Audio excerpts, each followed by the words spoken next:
Hello, students of class 8. Chapter 2 square and square root का जो पीछे पढ़ाए थे उसके आगे वाला भाग पार्ट 2। इसमें सबसे पहले है कि फार्मूला पाइथागोरियन ट्रिपलेट्स मैं पहले भेज चुका था अलग से कि व्हाट इज पाइथागोरियन ट्रिपलेट्स। उसको आप लोग बार बार ध्यान से नहीं पढ़ते हैं। यहाँ मैं बता रहा हूँ उसका डायरेक्ट फार्मूला क्या होता है। फार्मूला पाइथागोरियन ट्रिपलेट्स होता है 2m, फिर होता है m² - 1 और m² + 1, जहाँ m का मान 1 से अधिक होगा। ठीक है। जैसे अब पाइथागोरियन ट्रिपलेट कहते किसको हैं, ध्यान से सुनिए कि कोई भी 3 संख्या है तो उसमें जो सबसे बड़ी संख्या है ना, उसका स्क्वायर करने से जितना आता है ठीक उतना ही बाकी 2 संख्याओं के स्क्वायर के जोगफल करेंगे तो उतना आएगा। जैसे मैं उस वीडियो में दिया हूँ उदाहरण, मान लो 3 संख्याएं हैं 3, 4 और 5। इन तीनों में बड़ा कौन है? 5 बड़ा है। तो 5 का स्क्वायर करेंगे तो वो बराबर होगा 3 के स्क्वायर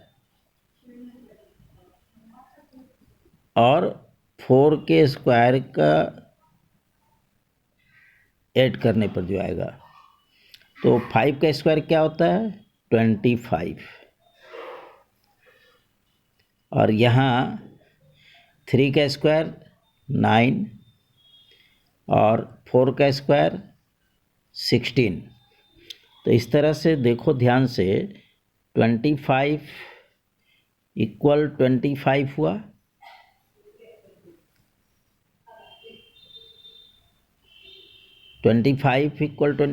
ना। तो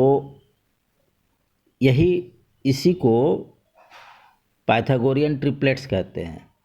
एक बार फिर सुनो कि दिए गए कोई 3 नंबर में से जो सबसे बड़ी संख्या होगी उसका स्क्वायर जितना होगा वो ठीक बाकी 2 संख्याओं के स्क्वायर के योगफल के बराबर होगा।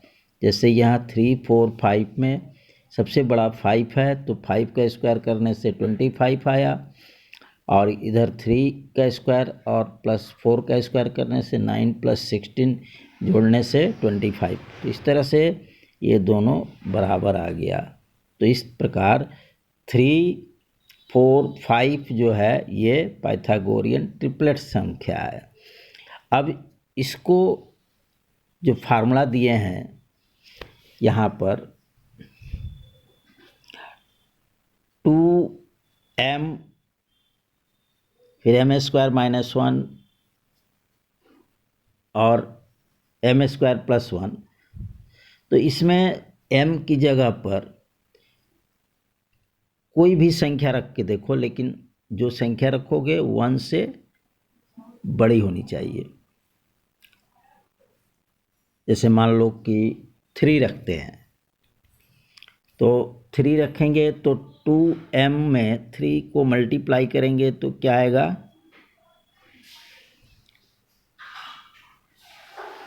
2m, m की जगह मैं क्या रखा? 3 रखा। तो 3 रखने से क्या हो जाएगा? 2 3 जा 6 हो गया। ये एक नंबर आ गया 6। दूसरा फिर m² - 1 है तो m की जगह 3 रखे हैं तो 3 का स्क्वायर क्या होता है? 3 3 जा 9, 9 - 1 कितना होगा? 8। तो दूसरा नंबर आया 8। फिर m² + 1 है तो m की जगह 3 रखे हैं तो 3 3 जा 9 और +1 10।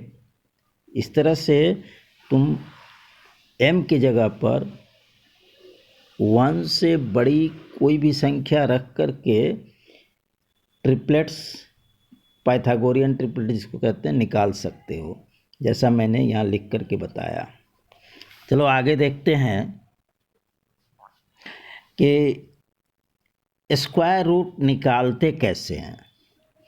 स्क्वायर रूट निकालने के जो तरीके हैं वो कौन कौन से हैं।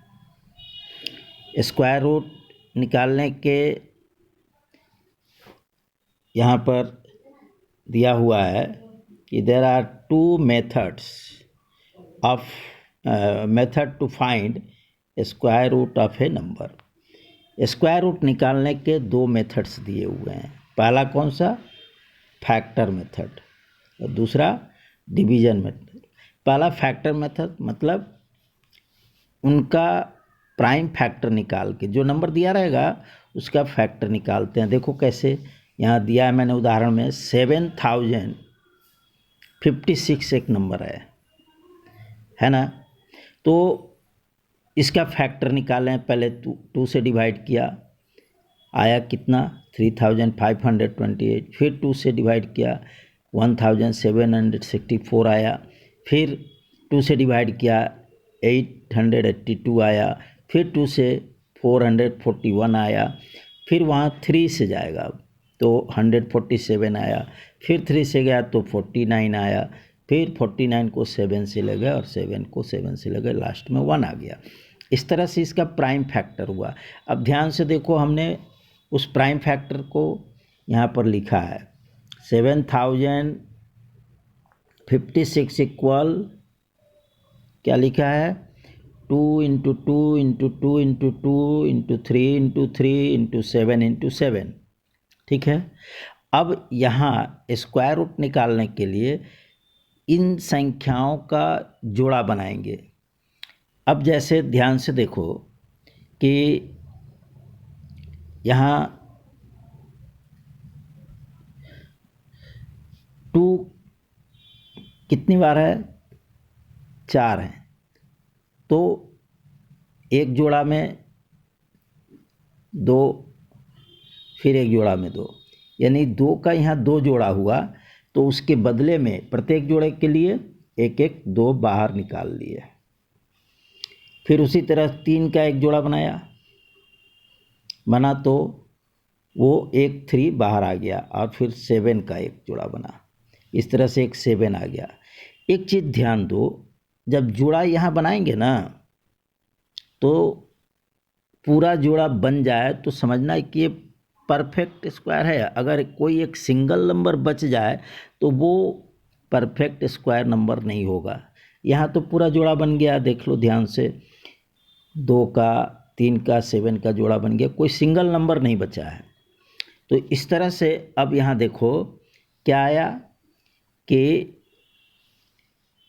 7056 का स्क्वायर रूट 84 आया।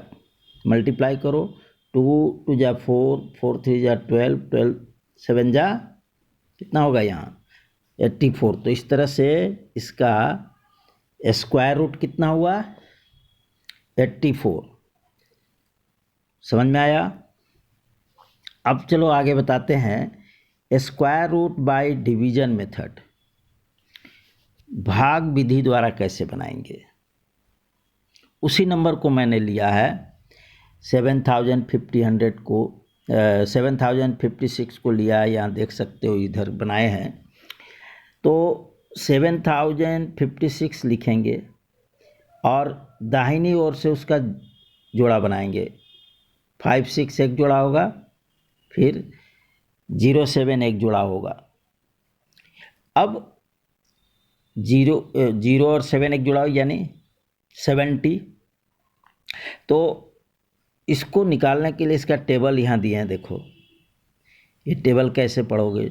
0 × 0 0, उसके बाद 1 1 × 1, 2 2 × 4, 3 3 × 9। ऐसे हम टेबल पढ़ते जाएंगे तो देख रहे हैं कि हमारे पास 70 है। तो कौन सा पढ़ने से 70 या उससे कम आना चाहिए? तो 8 8 × 64 होता है। 8 8 × 64 हुआ। यहाँ 70 है, अगर 9 का पढ़ते हैं तो 9 9 जा 81 हो जाता है, तो अधिक हो जाएगा, तो इसलिए 8 टाइम्स ले गया। तो 8 इधर भी लिखे हैं और ऊपर में भी लिखे हैं, और उसको मल्टीप्लाई के 64 आया। अब 70 में से 64 माइनस किए हैं तो 6 आया नीचे, और यहाँ जो 8 ले गए थे उसके साथ एक और 8 प्लस कर देंगे, जितना नंबर से ले गए उतना ही प्लस कर देते हैं, तो नीचे आया 16, और जहाँ नीचे हमने 4 लिखा है उसके जगह को छोड़े हैं पहले से। अच्छा, अब यहाँ देखो कि 70 में से 64 माइनस किए 6 आया, ऊपर से 56 को एक साथ उतारेंगे तो कितना आया 656 हुआ। अब इधर जो 16 है इसके आगे जो खाली जगह है जहाँ हमने 4 लिखा है, ये पता करेंगे कि कितना होगा, और ये पता करने के बाद हमको पता चला कि 4 टाइम्स जाएगा, तो इसलिए यहाँ पर 4 लिखे हैं और फिर ऊपर भी 4 लिखे हैं, और उस 4 से 164 को मल्टीप्लाई किए हैं तो 5 ये 164 को 4 से मल्टीप्लाई किए हैं तो 656 आया। तो इस तरह से पूरा पूरा ये कट गया नीचे, तो इसका स्क्वायर रूट कितना हुआ 84 हुआ।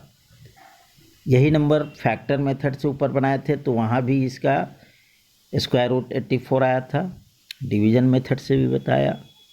इसको आप लोग बार बार समझने की कोशिश करिए, और आपको जो नहीं समझ आता है उसका नंबर लिख के भेजिए। आप लोग लिख देते हैं एक्सरसाइज ये बताइए, ये सवाल, अरे आप उसका नंबर भेजो, मैं ज़रूर बताऊंगा। इसके बाद वाले वीडियो में एक्सरसाइज 3 का भेजेंगे, तब तक आप लोग इसको ध्यान से पढ़िए और इस एक्सरसाइज को पूरा सवाल बना लीजिए। उदाहरण को भी पढ़िए बार बार वहाँ, और जो मैं पढ़ाया इसको भी बार बार पढ़िए। मुझे उम्मीद है कि इस बार आप लोग समझेंगे। Thank you.